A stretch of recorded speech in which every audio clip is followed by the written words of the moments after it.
I'm sure they'll get introductions from Randy and others as well, but I would be remiss as the president of the local without recognizing my two favorite congresswomen just to the right of me, Congresswoman Sheila Jackson Lee from the 18th Congressional District and Congresswoman Sylvia Garcia.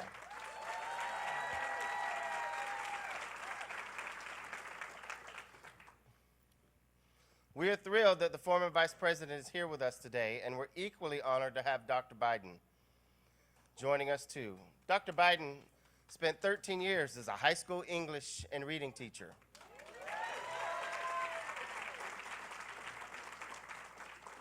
She also worked with the children with emotional disabilities in a psychiatric hospital. If you're looking for someone who walks the walk, often in heels, look no further than Dr. Jill Biden.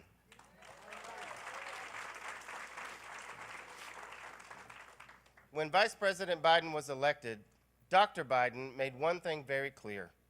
She wouldn't give up her job as an educator.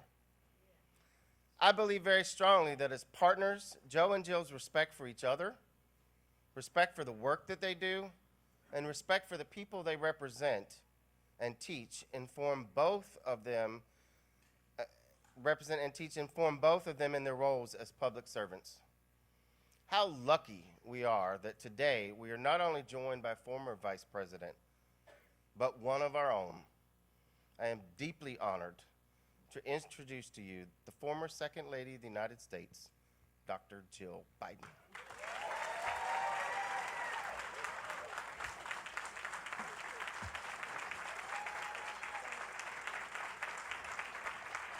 Thank you, Zeph. Hi. Good evening, I guess. Good afternoon. Anyway, my favorite thing of everything Zeph said was one of our own. So hello, teachers. It's so nice to be with you. I know there's an English teacher over here. I can hear her yelling. So, Zeph, I love to see how you're working here in Houston and standing up for students and teachers. And thank you to Houston Federation of Teachers for hosting us here today.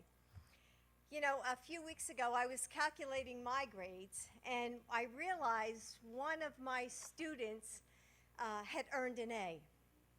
And she's currently a teacher's aide. She's a single mom. She has a son. She's raising a son by herself. She's an older student, and she came back to school, and she's a teacher's aide.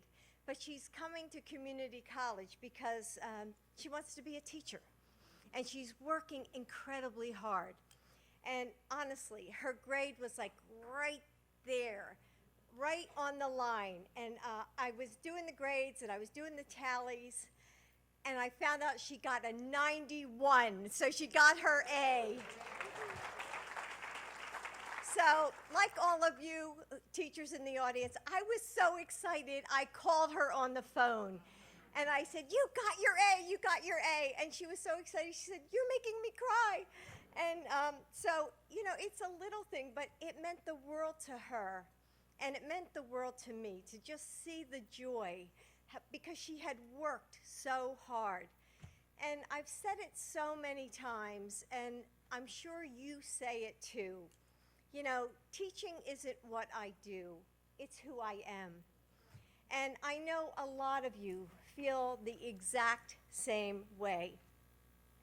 And those moments when we help our students find a piece of themselves that they didn't even know they had, when we see that spark of understanding in their eyes, those moments are the ones that make it all worth it. And we give so much of ourselves, I think, to our students, yet we get so much in return. A few years ago, I had to tell my students that I would miss class for personal reasons, the next class. And my students have a lot of shining qualities, but boundaries are not one of them. So they immediately began shouting, Dr. B, where are you going? Well, my sister was having a stem cell transplant, and she would be isolated in a hospital unit for 6 weeks. And so I tried to explain it to my class. But you know, the words caught in my throat. And so I turned and I faced the whiteboard. And because I was trying to collect myself, you know, so they wouldn't see how upset I was. And when I turned back around, my students were standing and they got in a line and they hugged me, one by one. You know, I realized at that moment just how much I needed their kindness. You know, our profession, I think, is profoundly optimistic. We take the best of what humanity has to offer, lifetimes of knowledge, wisdom, art, and craft, and we hand it over to the next generation. We say to them, here's what we've done. Now, what will you do with it? How will you make our world better? Through every student, every lesson, every plan that we come up with, teachers change the world. You take resources stretched paper thin, anemic budgets, and struggling families, and you find a way to create, to invent, to guide children with care and compassion. Imagine, just imagine what you could do with more resources. And that's why we have to be the ones to lead the change. Why our leaders must listen to teachers. Why our best policies don't come from politics. They come from our classrooms. And my husband Joe knows this. After all, he taught law school for 20 years himself. He knows what it's like to spend time, lots of time preparing for a class. And he's seen me working long into the night, just like you do, to grade papers or counsel a student. He's listened to me talk about how hard it is to teach students who are hungry. He knows how hard we fight for them, and he knows that we can't do this alone. There is nothing more critical to the future of this country than education.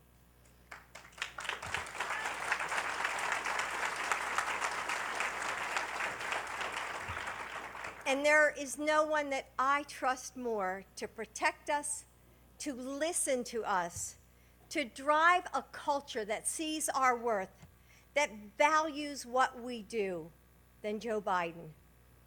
In Delaware, my union was the NEA, and I was a proud member for many years. But I have long admired AFT, and especially the leadership of Randi Weingarten.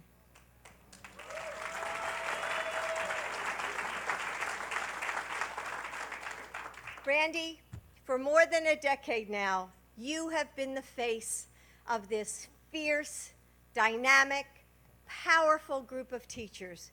You fight for us every day, so thank you. Please help me welcome to the stage Randi Weingarten.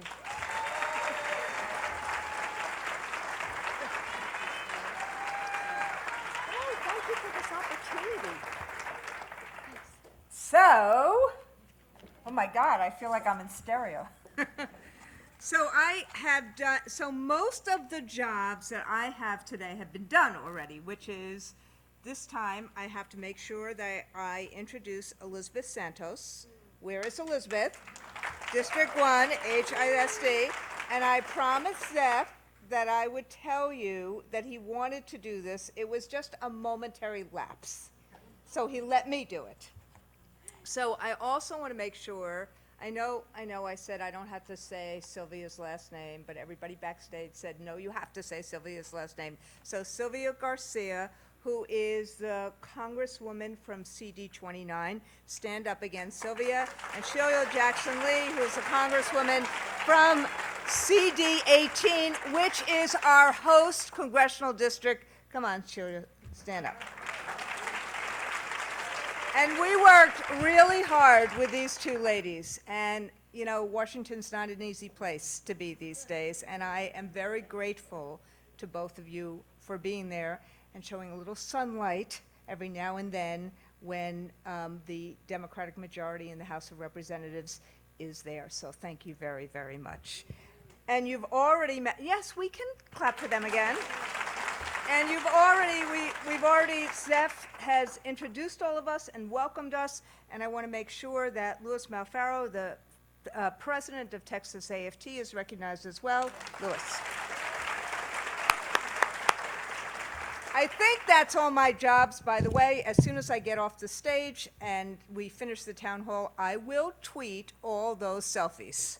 So, but I want to just say a couple of words and then introduce my friend, the former vice president. First, I want to say thank you to Dr. Biden. I said to her earlier today, and I've always admired her. I've known her for many, many years now, and one of the things that I have most admired is not just her care and compassion and her amazing ability to connect with all of us in our profession, but the fact that she still teaches. And it is something that I want to do. And I said to Dr. Biden that when I leave this job, I ain't retiring. When I leave this job, I really want to go back to teaching. I miss it so much. And thank you. I do have a couple of things before that, which is this. Every election for president comes down to hope versus fear, aspiration versus frustration. And as we sit here today, I do not know whether aspiration will win out or frustration will win out. We certainly know what happened in 16. But 2020, the stakes, remember I am a recovering social studies teacher, the stakes seem higher than any other time, at least in modern history. And it's not just a contest of what happens for or with each and every one of us. It's about the future of our democracy. It's about the future of our economy. It's about the future of our country. Will our country be the one that is big-hearted and inclusive, or will it be fearful, polarized, and divisive? And which path we take is really up to us and everyone else who votes. As a union, we fight for a better life, not just for ourselves, but our families and our communities. And we do this through a voice at work and a voice in our democracy. But now, as we stare down the barrel of the next election, we need to elect someone who actually shares our values and has the power to implement them. Not someone who claims that this is the greatest economy ever when 40% of Americans can't even manage to put $400 together in an emergency. Not one who promotes bigotry and hatred in each and every tweet.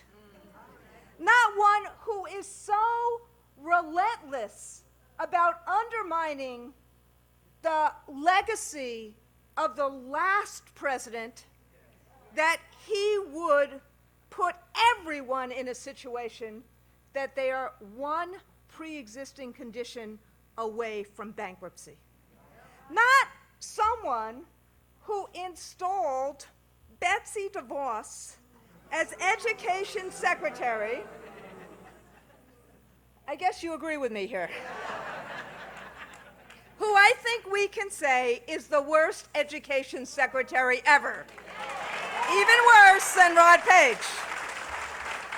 Not someone who thinks he is above the law, above the Constitution, and attempts to subvert and damage our democracy through very dangerous authoritarian tendencies.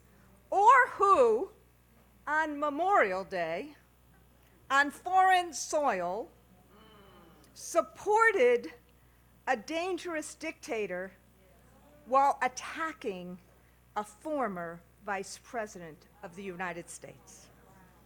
So, it feels to me that the 2020 election is an opportunity for a major course correction. It is a moment to save our democracy, to ensure we have an economy that works for all. And if we continue to care, fight, show up, build community within and outside of our union, and vote, and get everybody else we know to vote, we can change the course of history. But in order to do that, we can't do what happened in 16, where frustration trumped aspiration. We have to build on what happened in 2018, where engagement was the watchword. Trust, building community. So that's why we're here today, because our 2020 presidential endorsement process is not just about picking a candidate. It is about ensuring the most engagement ever within our communities. And that's why we want to make sure that our members go to AFT votes and ensure that we know what your aspirations are, but we also are bringing candidates to you so that you can ask people hard questions. And that's why we were in Lordstown with Bernie, in Youngstown with Amy, in Philadelphia with Elizabeth, in Albany with Tim Ryan, in Detroit with Kamala. But today, I get to introduce someone I've known, it feels, for a lifetime. Joe Biden, as many of you know, is one of the best friends working people have ever had in elected office. If you lost your job, if you're worried about how to make a student debt payment, you better believe that Joe Biden understands what that's like. If you're worried about how to balance life and care for an elderly parent, you better know that Joe Biden gets that. If your parent, or if you are a parent sending a kid to an after-school program so you can take night classes to finish your degree, Joe Biden walks that walk. If you're an adjunct professor putting together gigs so your health care is covered, Joe Biden gets you. He's a public servant. He's a gifted legislator. He's a foreign policy expert. He's been a vice president. He's a father, a grandfather, and a husband. He has a life lived full of compassion and resilience, understanding and gratitude. He understands people and he fights for them. And frankly, why do I know this? Because Joe Biden, Vice President Joe Biden, was our North Star in the last administration. You all know we didn't always get along with the Obama administration positions on education. But we had a go-to guy who always listened to us, who always brought our message to the White House, to the Oval Office, and I trusted that that message would get through. That's who the former vice president is. From being a senator, first elected at 29, co-sponsoring the Employee Free Choice Act, his staunch support for the minimum wage acts, his most recent time on the picket lines at Stop and Shop. Joe Biden doesn't campaign with working people because it's politically correct. He's with us because he is us. Frankly, it's everything the current president is not. So, he doesn't back down from convictions. Whether it's the Dreamers, whether it's LGBT rights, whether it's other civil rights, whether it's Title I funding, whether it's against vouchers. But you will make your own decisions about this. And so I know, as I said to you before, he has been spending a lot of time on his education policies, and you're going to hear a bit of that. But most importantly, you get to ask your own questions to decide how we manage this process. I am so honored to be able to introduce to you my friend, our friend, the friend of the middle class, Vice President Joe Biden.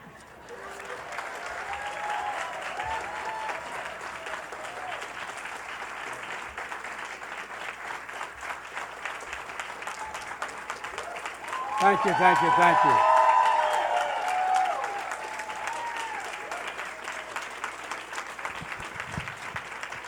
My name is Joe Biden. I'm Jill Biden's husband.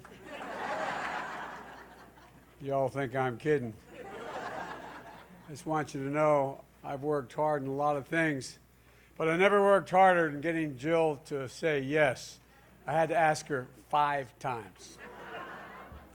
And it was still the right decision, but the last time I asked her, I said, look, you finally got my Irish up. My pride's engaged, Congresswoman. I said, my pride's engaged.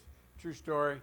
And I said I'd come back from South Africa trying to see Mandela, back with Andy Young and some others who had gone down. And I came home, went to her apartment, not far from the Philadelphia airport in Wilmington. And she said, oh, Joe, come on in. I said, no. I said, you got my pride up. I said, I'm going to ask you one more time. It's okay if you say no, but I can't keep doing this. And I said, but you don't have to, all you got to do is say yes, not when, just if. And I said, will you marry me? And she went like this. Okay. And I said, thank you, God. Anyway, look, as Jill said, I could hear her speak, and the reason I like the fact that she wanted me to run for president, I know publicly she says really nice things about me, so I know it's good. Folks, look, the fact is that, as I see some of the press that covers me regularly, they know I'm always quoting Irish poets, those of you who teach poetry. I quote them not because I'm Irish, because they're the best poets. But Yeats defined teaching as, he said it's about filling a pail. Not about filling a pail, it's about lighting a fire. And that's what you all do. As Jill said, you see that twinkle. You know what it is. It's that psychic remuneration, because you're not getting enough other remuneration. But it's psychic remuneration. It matters. It's an affirmation of what you do and why you do it. And folks, the fact of the matter is that I want to thank you for lighting that fire. The truth of the matter is, as I said a little earlier, at the barbecue place where I met some folks earlier, that it really does matter that you get feedback and response from your students. Everybody wants to know what they're doing matters. And I was telling Randy, I'm relatively well known in Delaware. I was there a long time. I won a lot of elections, and we'd go Christmas shopping at the mall, and by walking down, they'd say, hey, and I just automatically wave. And they said, no, Dr. Biden, you taught me. You think I'm kidding? The firefighters are here. They said the firefighters saved our home because it got struck by lightning, and got Jill out. I was doing Meet the Press, and the firefighters, God love you, God made man, and then he made some firefighters.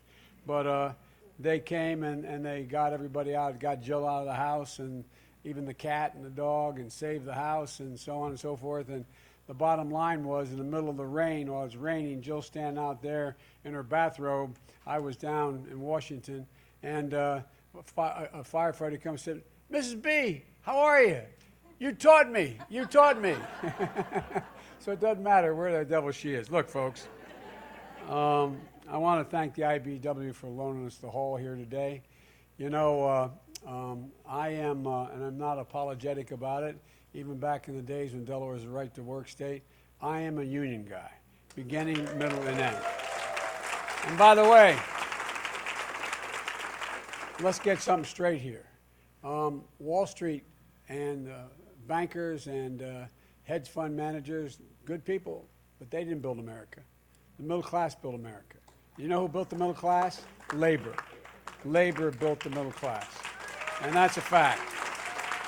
And so, folks, what I want to talk to you about just a little bit, because I'm anxious to hear your questions, is that, you know, Jill has an expression she uses. She said, any country that educates us will outcompete us.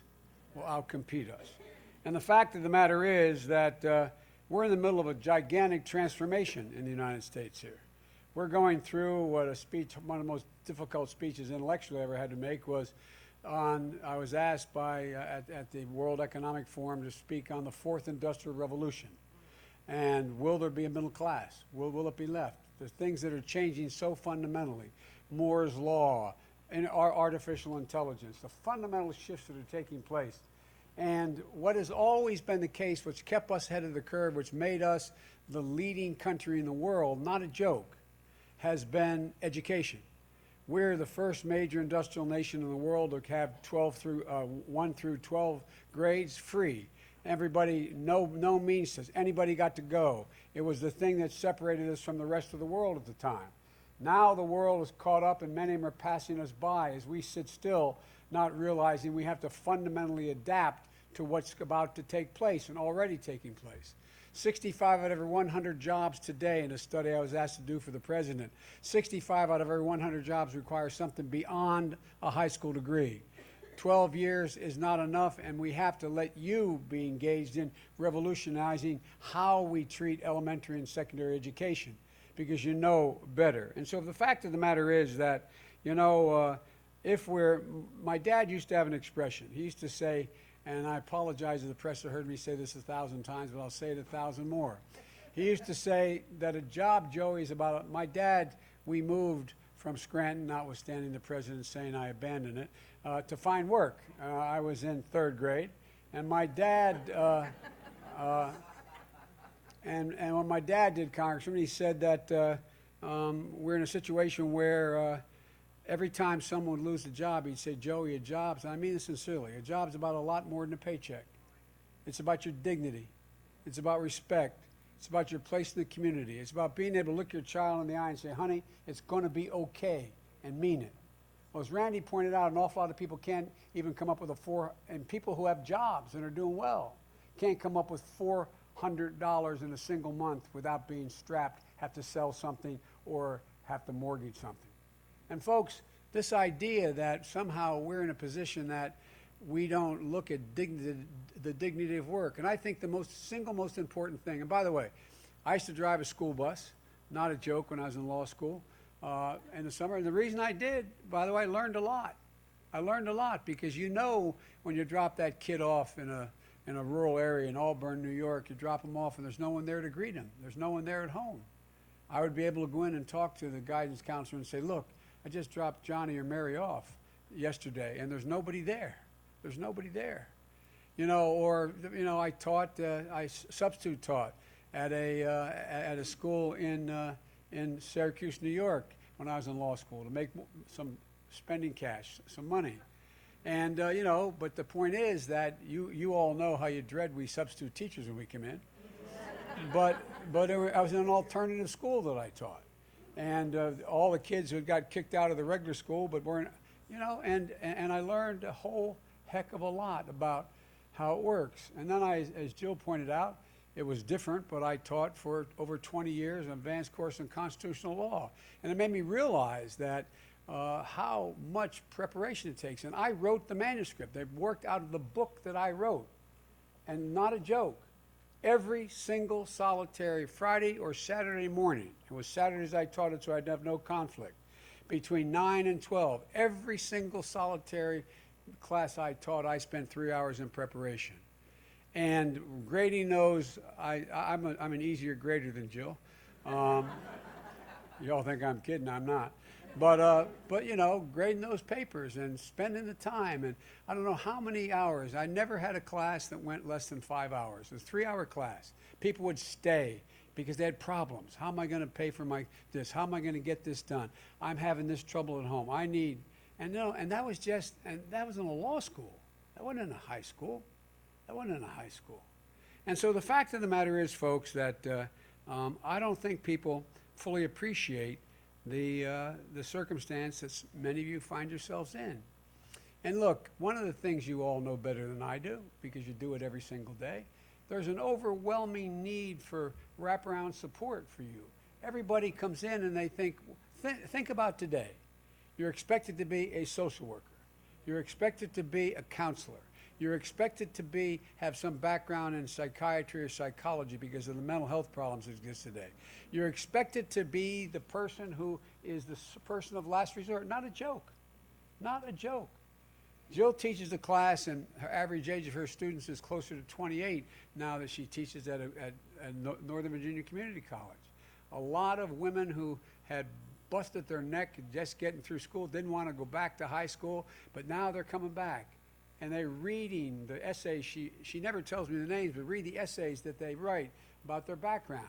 Some victims of rape and abuse. Some were a number from Africa and from Latin America who came and they were victims of all kinds of things, child soldiers, a whole range of things. And they're back in school because they desperately, desperately want a shot. And so you're all expected to do so many things that no matter, you'd have to spend 15 years in graduate school to be able to work it out. And so one of the things I think is essential, we need more nurses, psychologists, access to psychiatrists, social workers. And it has to start even before preschool.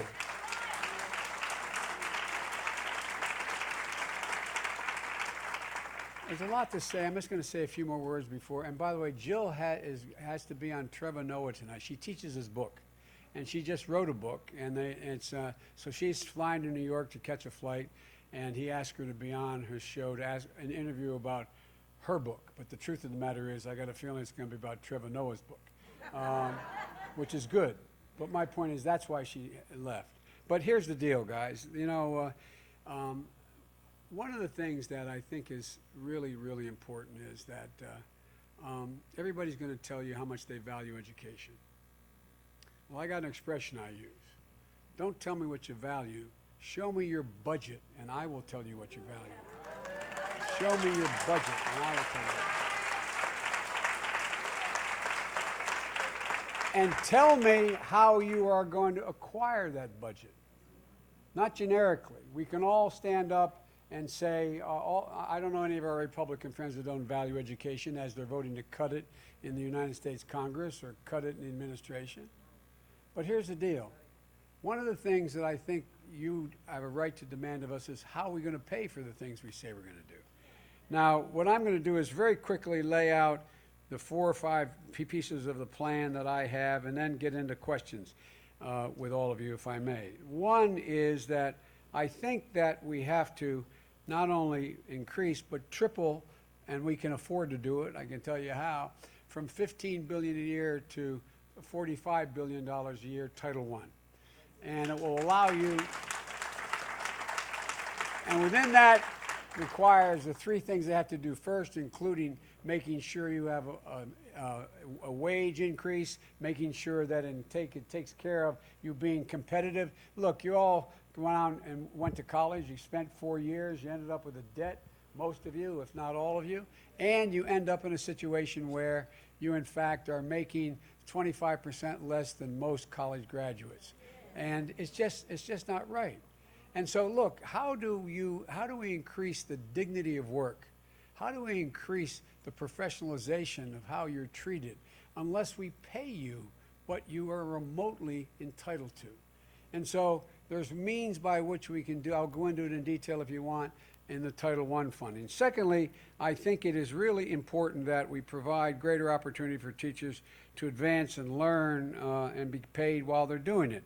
And that's another $1 billion a year. By the way, I'll go into the funding later. But $1 billion a year to allow you to be paid for serious mentoring programs or heading up a department and being the leader of the math department, even though you don't technically have a separate title. There's a number of ways you should be able to make additional funding, additional money doing the work. And let me ask you a question. How many of you know a teacher has a second job just to get by? How many of you know somebody has a third job just to get by? That's bizarre. That's ridiculous. And so, folks, the third thing that I think it's important we have to do, we have to expand community schools. And we can, and the proposal I have is the $32 million a year to be able to do that. We can go into some detail on that later. And also, you know, we have to hire psychologists, counselors, social workers, nurses, and that requires, in my calculation, a minimum of $2.5 billion a year to be able to do that, because you can't do it all yourself. And the other thing that I think is important that we have to do is we need to start pre-K. And by that I mean, we know, by the way, the interesting thing is, does this microphone work here? The interesting thing is we know that the fact is that there's no debate about what needs to be done and what needs, there used to be a lot of debate about whether or not a child starting off in kindergarten or first grade is behind the 8 ball, because they've heard, depending on the study, 3 to 60 million fewer words spoken by the time they get there. It matters. It matters. There is no debate among the psychiatrists, psychologists, and the experts, left, right, or center about that. There's no debate about the fact that I was a single parent for 5 years, and I had a family to help me, and I was a U.S. senator. But I want to tell you something. It wasn't easy. It was not easy. And it was easier for me than 90% of the other single parents in America. It gave me an appreciation I never fully understood. As a matter of fact, Randy, the second time I ran, I missed 12% of the votes. I was like the 30th, or I ranked at number 61 in votes cast. Never missed a vote that mattered. When I ran the second time, and they ran against me for missing votes, because I had now a million bosses in Delaware, I didn't have any one boss. I could do what you can't do. But I stood before all the experts said, we're going to do this great advertising. I said, no, just put a camera on me. And they ran a program. I said, look, I missed the following votes. Never missed one that made a difference in the outcome. But I want to tell you now, if you re-elect me and there's a parent-teachers meeting, I'm going to the meeting rather than make an unimportant vote. If there's a circumstance where my son or daughter is in a position where they, in fact, have a game that I think is important to go, I'm going to go, and so on. And I got elected by the largest margin I ever did, because I had the benefit of being able to do that, in fact, people who have a direct employer don't have. But my point is, even with that, it was really, really a difficult thing to do. The last piece of all this is, it seems to me that we have to change the way in which we think about early education. And by that I mean sending social workers into homes where there are people who are hanging on the edge, getting them the kind of help they need, getting the kind of psychiatric help. You know, this generation, the so-called, this new generation, 15 to 20 years old, they have the highest, I spoke to the National Association of Psychiatrists and then the International Association in London. And the point is, they point out that it has the highest degree of anxiety of any cadre of people in the United States of America. These kids, ever. You're exactly right. And what are we doing about it? It's within our power to do this. This is within our wheelhouse. It's not beyond our capacity. I've already, if Jill were here, she'd give me the hook. I've already spoken too much. Why don't I take your questions?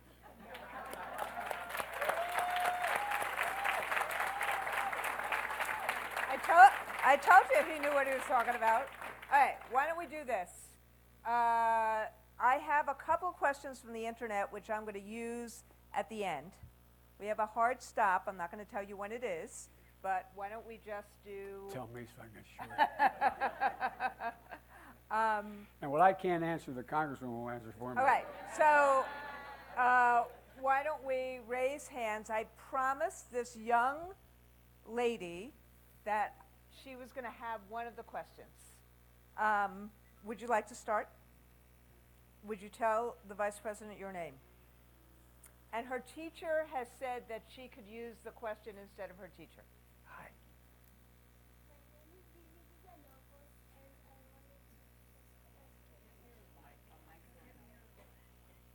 Is that Is mic the mic on? on? Yes, now it is. Pitbull, the Wait, singer tell us your name again, sweetheart. Vietnamia Villegas. You can call me Vivi. Okay, everybody, you can call her Vivi. Vivi.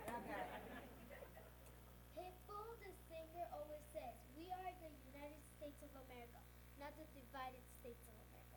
I bring this up because Texas has many ethnic groups living here. What do you intend to do to project a message of unity because of current message we are receiving in dividing people and the students of schools? You are very good. How old are you? 10. She's 10 years old. When I was your age, kiddo, at 10 years old, I stuttered so badly I could hardly touch it. No, I really did.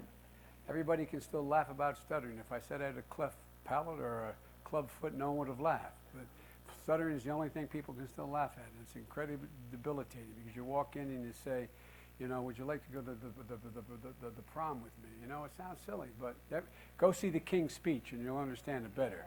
But the point is, even if I didn't, I wouldn't have had the courage to stand up in front of all these people and do what you just did. So you got to make me a promise. When you're President of the United States, you'll remember who I was, okay? All right, let me answer the question.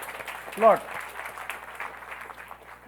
I said the reason why, I'll be as brief as I can, I said the reason why I was running, I had 3 reasons, and I announced it after when I decided to finally do it. My grandkids came to me and said, "Pop, you got to go ahead and do this," because we knew it was not going to be a pretty campaign, especially the general election, if I made it. And they said, "We understand, Pops, you got to do it," because here's the deal. Charlottesville.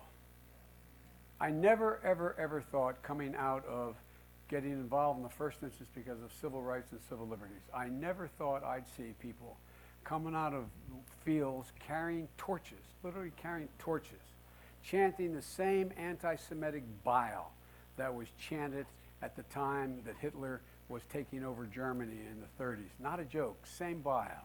Accompanied by white supremacists in the Ku Klux Klan.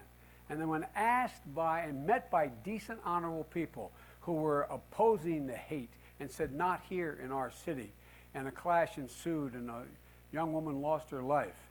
And when he was asked, "What about it?" he said there were some very fine people on both sides. Now look, it's not just the president. Our children are listening. They're listening. Not a joke.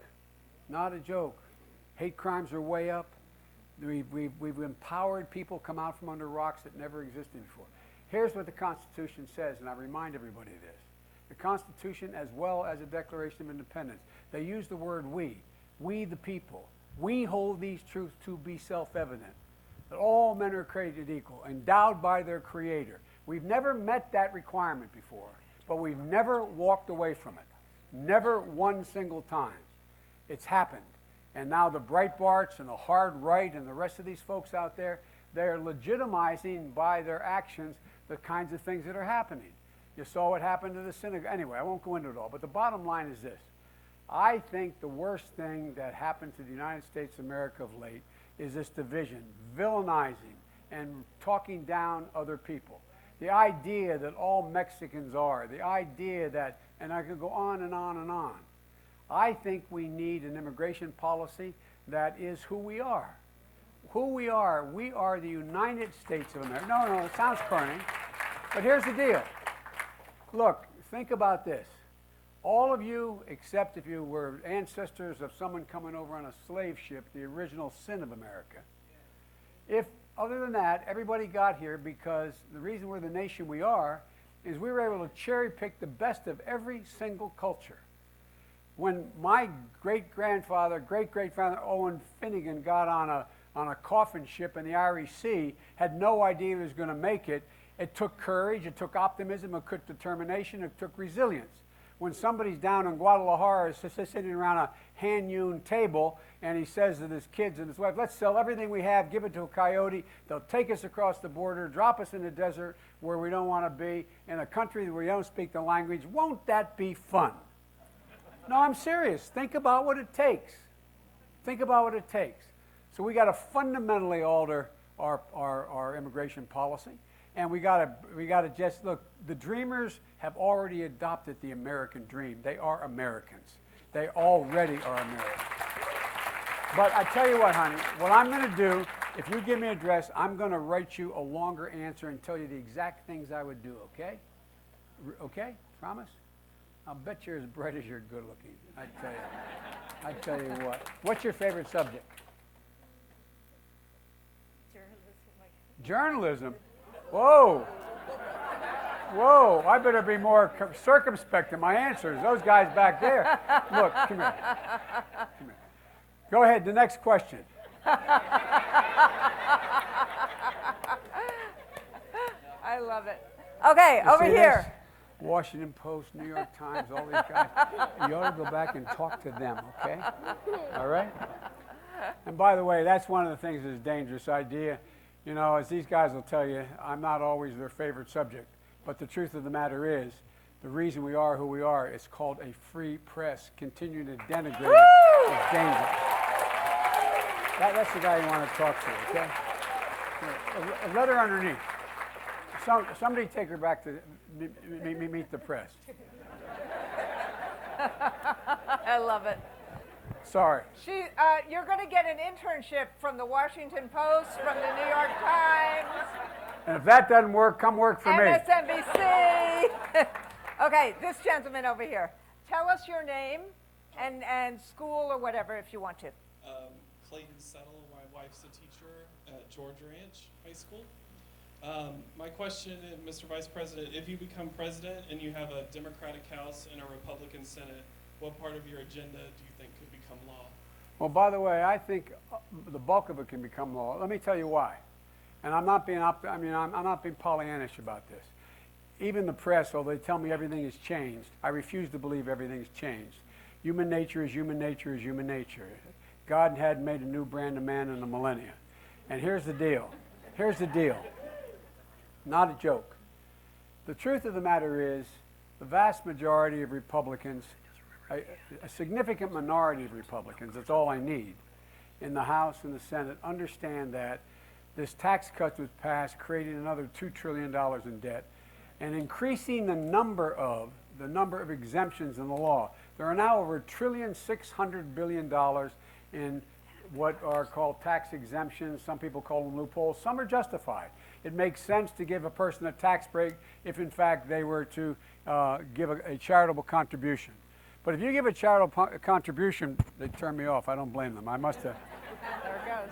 They must have gotten the tax break. Okay. Anyway, but here's the deal. All kidding aside, if you I'll give you one of 50 examples. Oh, not 50. About 22 examples I could give you. If, in fact, when you make a charitable contribution to the Boys Club, Girls Club, the Cancer Foundation, whatever, based on your income, you're probably only going to be able to deduct somewhere between 22 and 24% of that. Now, if somebody making a lot of money at the top bracket, in fact, makes that same contribution, same amount of money, they get to deduct from their taxes a total of up to now it's going to be changed back to 36, but 39 or 36%. Same contribution. I mean, not the same but the same instant. If you limited the amount you could deduct to 28%, hurting nobody, punishing nobody, you'd raise over $400 billion. Okay? So we don't have to go out and punish people. To send I believe we should have free community college for every single person qualified in America. And by the way, it costs a lot of money. It costs $6 billion a year. There goes that big spending Joe Biden, right? There he goes again. But guess what? It would increase the GDP by 0.2% a year. It would, in fact, cut in half. There's other ways to do it. Cut in half the cost of 4 years of college, because almost every single state, they're transferable credits to the state universities. And guess what? all you had to do is eliminate one single exemption. It's called stepped up basis. I didn't know what it was because for years and years, no longer because I wrote a book, but I was listed as the poorest man in Congress. And, you know, when I did my financial disclosure as vice president, somebody wrote, it's probable no man has ever assumed the office of vice president with fewer assets than Joe Biden. I assume they weren't speaking intellectual access. But here's the deal. And by the way, I'm fine. I did very well compared to the rest of America. But here's the deal. The deal is that I didn't know what stepped up basis meant. It means if you go out and make an investment, make a capital gain. You buy something, you buy stock at $1, it goes to $2. You buy it $1 million, it goes to $1.5 million. When you cash that in to take the gain you made, you have to pay a capital gains tax, which I believe is much too low. We should be rewarding work, not just wealth, is the way we do this. But at any rate, and so what happens? If God forbid, on the way to sell, you got hit by a truck and you passed on, and you left it to your son or daughter, they pay no tax. A tax that was owed 10 seconds earlier. That tax out of $1.600+ billion comes up to $17 million. That's the total of it. Eliminate that one tax, punishing nobody, not going to change anybody's standard of living. It's fair. I think the vast majority of wealthy people will agree with it because they know it. Guess what? You can put every single solitary kid in community college for free, and you could reduce the deficit by $11 billion if you want to do it. But so my generic point is that there's a lot we can do by just making sure we make that, and that's the reason I think the Republicans are going to, in fact, change their, not Republicans, enough Republicans with enough Democrats being reelected are going to, in fact, join in doing what they know in their gut is the right thing. Because guess what? I and a lot of other people are going to be talking like the devil about it, and there's going to be enormous pressure on them. What do? You want to make sure that person gets another tax break for X amount of dollars when I can put every single solitary kid in school who qualifies for community college? It's about what we did in 2018. I went into 67, 68 races. As my friends in the Congress can tell you, the 41 people who beat Republicans were all mainstream Democrats, the mainstream and civil rights, civil liberties and all that. But guess what? They went in and they made a logical case and they won. Last point, everybody said that, you know, the Affordable Care Act is a disaster. Nothing's going to work. And one of the things that Barack, the president, I say Barack, he's my close personal friend, but I say it as to distinguish you from the president. I don't want to say president, get confused here with that other guy. No, I'm serious. I'm serious because I say the president, they go, oh God. Anyway, here's the deal. The fact of the matter is that he didn't even have time to explain how important that was. He didn't have time because there was everything landed on his desk but locusts. And so he was working on everything. But guess what? Once they took it away, what happened? Have you found any Republican who wasn't for pre-existing conditions being covered? Have you found any Republican who wasn't for making sure that your kid could stay in your policy till age 26? Have you found any Republican who didn't think you should be in a position where you no longer have insurance after you spend X amount of dollars? All of a sudden they saw, as they say where I come from in southern Delaware, not where I come from, my state, they had an altar call. They saw the Lord. And that's right. Exactly. Anyway. Mr. Vice President, my name is Elizabeth Diekman, and I retired last year from Aldine ISD as a special education teacher. God love you. No, I really mean it. And by the way, what I did mention, IDA, we're going to increase significantly. No, it's one of the programs. I hope so. No, real. But go ahead. But that's all in store. When I retired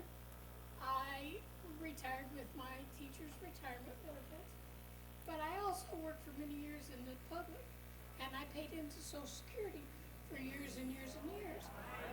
And because I retired, I'm not entitled to my full benefits of Social Security. I paid in the money. I feel like I should have it back. You should. Okay? Well, there's this windfall act that prevents that. Yeah. And I think it's a mistake. I think it's wrong. And look, you know, when you have to, you know, for example, we retire or we get forcibly retired, depending on where our situation is, from the Congress, we get the pension we paid into, and we get Social Security. You should get the same thing.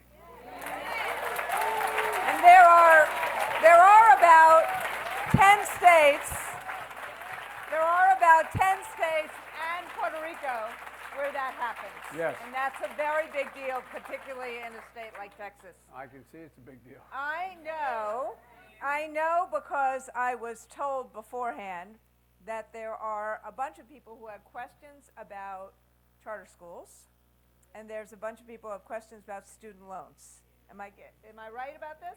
So I just want, of the people who have questions about charter schools, I just want to see the hands so that I can actually call on one of you. And so why don't I call on this lady? Then I'll also do the same about, student loans. And then I'm also going to make sure we do this. Any question that's not answered, because I see now a lot of hands are up, any question that's not answered, there are 3x5 cards.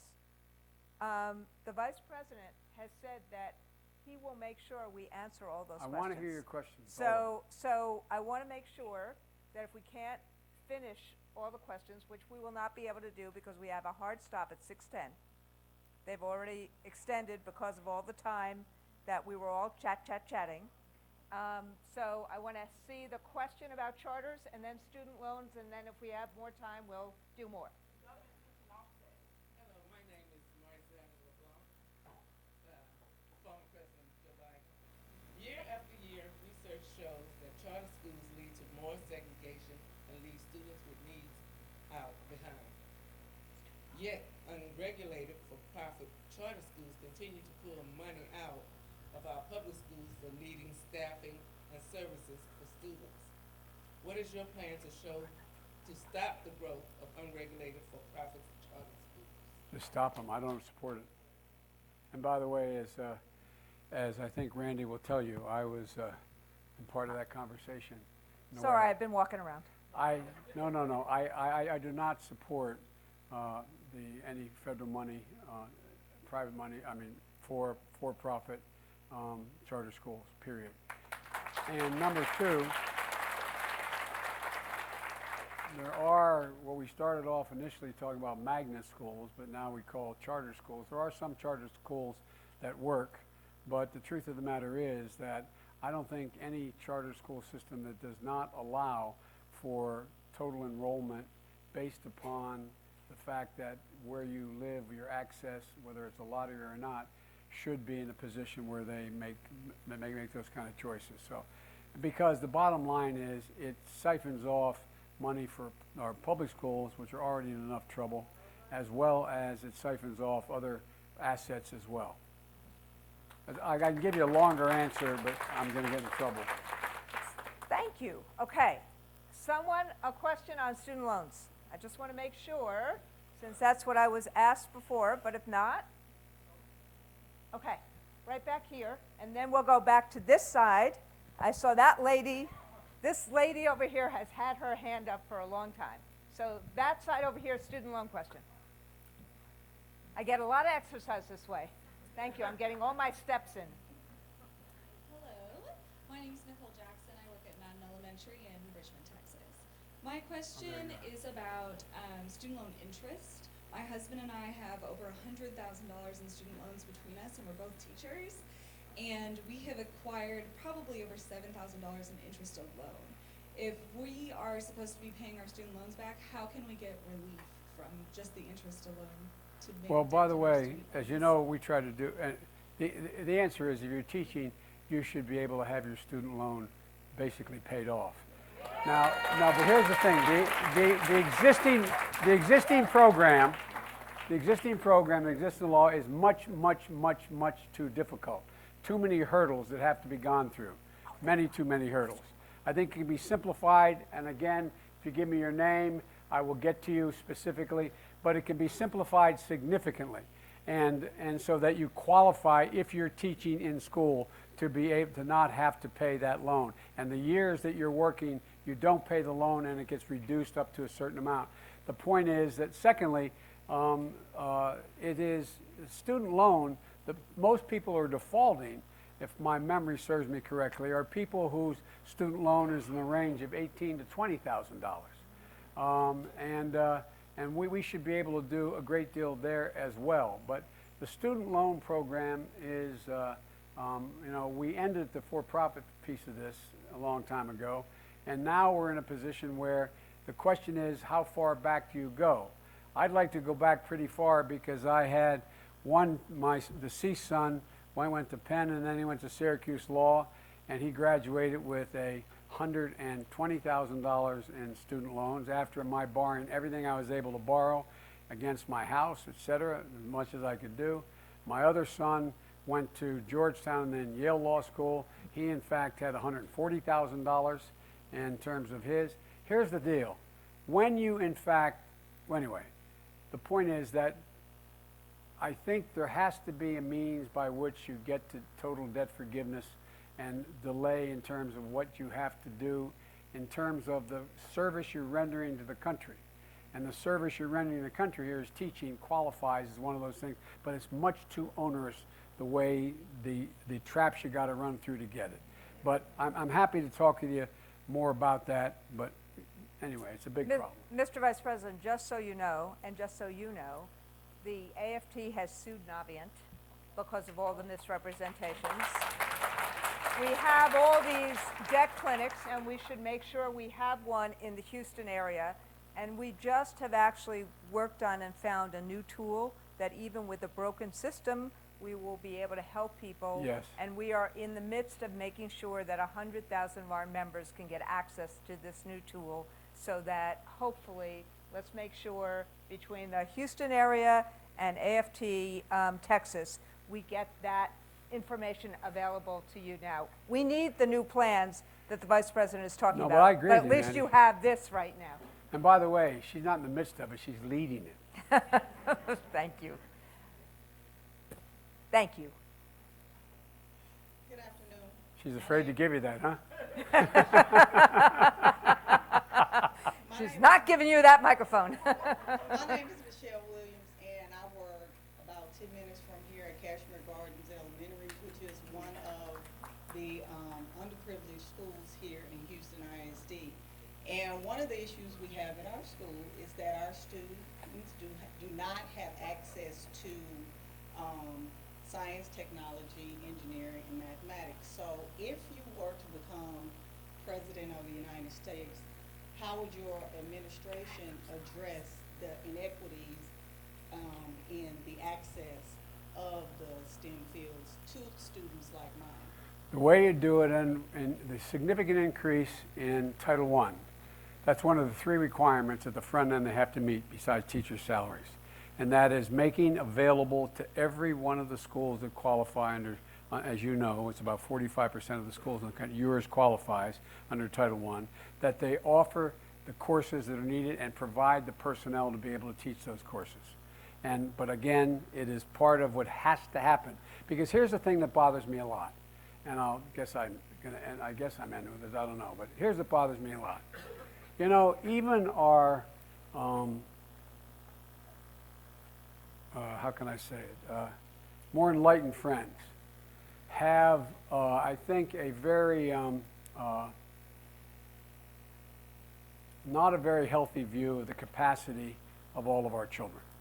For example, when we went to Detroit, the president asked me to lead the effort to get Detroit out of bankruptcy and allowed me to pick people from other departments to do it. They got a great mayor there named Duggan who came back in. He's a really great guy. Great guy. And we found all the resources that allowed everything from high-speed rail, because they got good hospitals there, the downtowns, eliminating the neighborhoods that collapsed and clearing the neighborhoods so there weren't drug houses, and a whole lot of things. But in the process, a whole lot of people got, in fact, left the city, black and white. They left the city. And so when it finally came out of bankruptcy, we found something silly. It's going to sound, not to you all, but to many people. We found out that no one knew how to turn on the streetlights. No, not a joke. Because they're run by sophisticated computers and programming. They didn't know how to make the water system function like it was supposed to. They didn't know how to deal with all the infrastructure needs that had become so much more complicated. So I remember we went out to get an outfit called IT International to commend the very people. If you ran a company and you said, I need more IT people, you'd go to them and they'd send people to you. They went into the communities and they went into the tough neighborhoods that were left. And what they did was they found, I think it was 54 women. Not by design, coincidentally, they were all African Americans, save possibly one. They ranged in age from 24 to 52 or 3. And they, in fact, no one had more than a high school degree, and about a third had a GED. We set them up with a community college where they took, I think it was a 16-week program, learning how to code and to work the computers.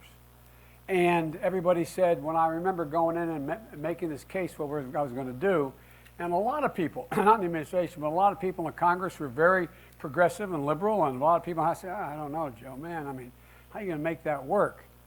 Well, let me tell you something. Ordinary people can do extraordinary things when given a chance. I went out to the graduation, not a joke, went out to the graduation. Every single one of those women had a job. Average salary, press, let me check the exact numbers, so don't quote me, say I misquoted. Somewhere, I think it was $53,000 or $54,000 on average. Lowest paying job started, I think it was 48, and one as high as 102,000. Not one single solitary one of those women had more than a high school degree. And a lot of them left high school. Look, you all know how hard it is to go back. The people you teach, it takes a lot of nerve to go back. It takes a lot of courage to go back. So my point is we vastly underestimate the capacity of ordinary people to do in tough neighborhoods STEM, to be able to be the next scientist. Instead of looking at the kid in a hoodie walking the street as somehow he's a gangbanger, that may be the next Nobel Prize winner in mathematics. No, I'm not, for real. So we got to think that way. And that's why under the Title I proposal I have, we'll go into detail with you about it, you have to invest in those schools and you have to invest that capacity to be able to do advanced work. Okay? So we are running out of time, which means, but I love that there are so many hands up, which is the 3x5 cars are in back of the room. I'll get some so people will have them. I'm going to call on this gentleman because I saw him. And if we have time before that, I'll call on one of the internet questions from Montana. But this gentleman, your name? No, that gentleman who's standing That's up. President Trump calling me. Yes. Good evening. My name is Norris Thomas. I work at Harper Alternative School as a classroom teaching assistant, where I assist with the education of special needs students, along with custodians, bus drivers, support staff. So my question is, and a majority of them have multiple jobs, and during the summer, a lot of them don't have pay. So my question is, if elected, what would you do to make sure the school paraprofessionals and support personnel don't fall further behind in pay and treated with dignity and respect?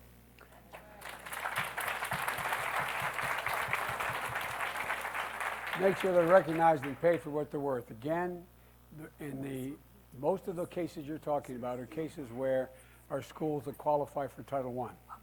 And in those, you have to take care of the same people. It's not just the teacher, not just the teacher. It's not just, by the way, it goes to the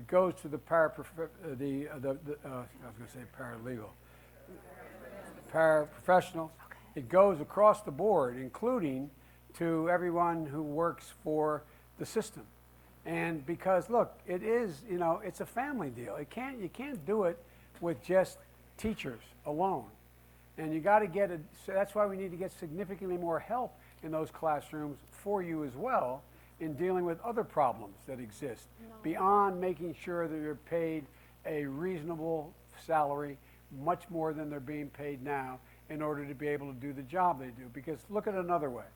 It's what I said a long time ago. I happened to speak to the National Convention of the International Brotherhood of Electrical Workers. Okay, we're still in their hall. And I said, everybody says you guys make too much, you bargain for too much, etc. I said, well, I wonder what would happen if every single solitary electrician in America decided to take a day off. The country would collapse. No, collapse. Collapse. Because everything from the internet to the underwater, anyway. So what happens? what happens? It's the same way you have to look at the value of the people within the school system. Everybody is in on the deal, and you got to be in on the deal. And that's why we talked about community schools and wraparounds before. There's a number of ways in which you can get a lot. At lunch, we talked about it.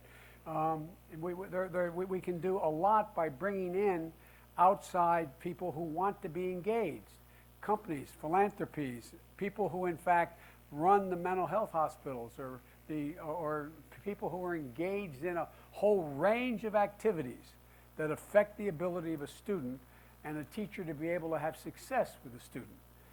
And so the point is that you need help on the outside, but you also need to make sure the people inside are there now get paid.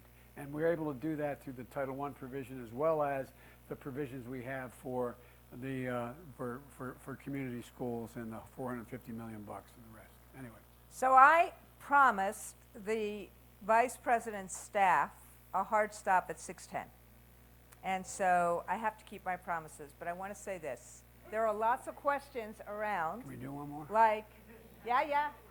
There's lots of questions. We have a opioid epidemic question from the internet, from Montana. We have other healthcare questions from here. And so if you want to do one more, I can do one more. Okay. Go ahead. Sorry, staff. I promise. I know I'm supposed to go. Thank you, Mr. I love a Vice guy who breaks the rules. My staff doesn't. My name is Andrea Gonzalez, and I'm a 7th grade math teacher with Aldine ISD. And my concern is with healthcare. I pay a significant amount, like for the premiums, and our deductibles are extremely high. And so I understand that, I'm for coverage for everyone. I think everyone should be covered. However, if the healthcare is so expensive and the costs are so high, then how is that going to, what is coverage, what good is coverage if we can't afford to pay when we go to the doctor or if we get sick? Two things. One, I think that, first of all, I don't believe in jettisoning the Affordable Care Act. I think we build off of it, and we can build significantly off of it, and we can do a whole lot of things that we had intended to do had things been a little bit different. Number one. Number two, I think that everyone, whether you have private insurance, whether you pay for your own insurance or employer-based insurance, or whether you have no insurance at all, everyone should be able to buy into a Medicare-like option. Everyone should be able to do that. And the way that would work would be that you'd be able to be covered if, in fact, you thought your premiums were too high. That requires us to up the amount of subsidy we have in the Affordable Care Act and up the amount of subsidy we have in other things. But I think it's the most rational way to get to virtually 100% of the people with affordable care. And so, but again, I can lay out the whole health care plan I have for you, but I think you have to be in a position that you can, in fact, have the coverage you need and you want and you can afford, and it is affordable.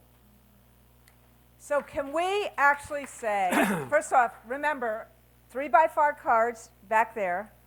This is, Mr. Vice President, this is what happens when you start with teachers and paraprofessionals and bus drivers. One question begets another, begets another, begets another. But as I said, the Vice President has said he will make sure he answers every question. And I saw it earlier, before he says anything, I saw it earlier today when we were with students and we were with teachers from Navarro and from the North Houston Early College Program. We couldn't get out of there. And we were going to walk through schools, but there were finals. And the Vice President said, I'm not disrupting finals and things like that. That is a teacher's instinct. But I want to say, this is someone who's seen everything.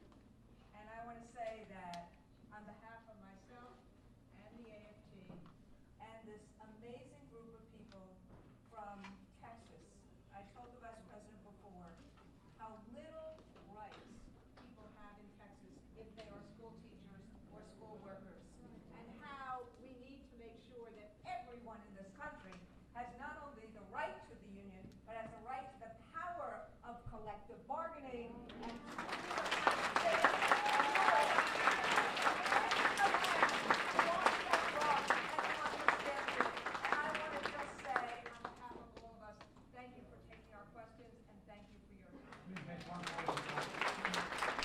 He's wrapping up, guys. Whether you do it in another forum like this or after, I would like to be able to sit with you for real and ask you questions. No, I sincerely mean that, because you're entitled to know what I think and what I think we should do. But what I know when I was in not the same situation, but my wife in the situation, I know that we don't ask you enough. You know better than most of us. You're in it every day. You see it, you touch it, you taste it, you know. And I want to know what's on your mind. I really mean it. I give you my word, I mean it. And so I hope you'll write down your questions of what you think is the most 1, 2, 3 most critical things we have to do in order to make it possible. Whether you are driving a bus, you're a school nurse, you are a school psychologist, you're a teacher, you're a para-teacher, whatever the circumstances, what is it that you think is important? What is it you think is important? And don't be surprised if I get back to you with a question. Because I'm serious, the only way I've found, the only way you learn, people in our situation, we don't do it as much anymore. When I sat in the Senate, I would do town meetings all the time, covering my state. It's what I learned the most from, letting people tell me what was on their mind. And I really strongly encourage you to do that. I know it's a pain in the neck. It's like asking you to fill out an exam, or something. But if you let me know what's on your mind, it would really, and I will not expect your answer, but if I'll actually share with the congresswomen who are here to let them know what I'm being asked. And I promise I will try to get it in a timely way to all of you. Right, thank you. What it is. I asked Anthony to change it because they're wrapping. What we're doing now is criminal. What's happening now, the drug companies ought to be held accountable. The idea that we are not spending more money on pure research to find other ways to kill pain that are not addictive. The fact that we don't announce on all these opioid commercials that are on television about that it is addictive. It can take up as little as 4 to 5 days to be addicted. When's the last time you went and had a root canal and they gave you a prescription for an opioid? Or, it is just wrong what we're doing. And there's a lot of other things we can do as well with regard to the crisis. But the last thing we should be doing is putting people in jail. We should be making sure we put them in a circumstance where they get help. And that costs money, but it'll also save billions of dollars over time. Anyway, thank you so much. Okay, he's wrapping.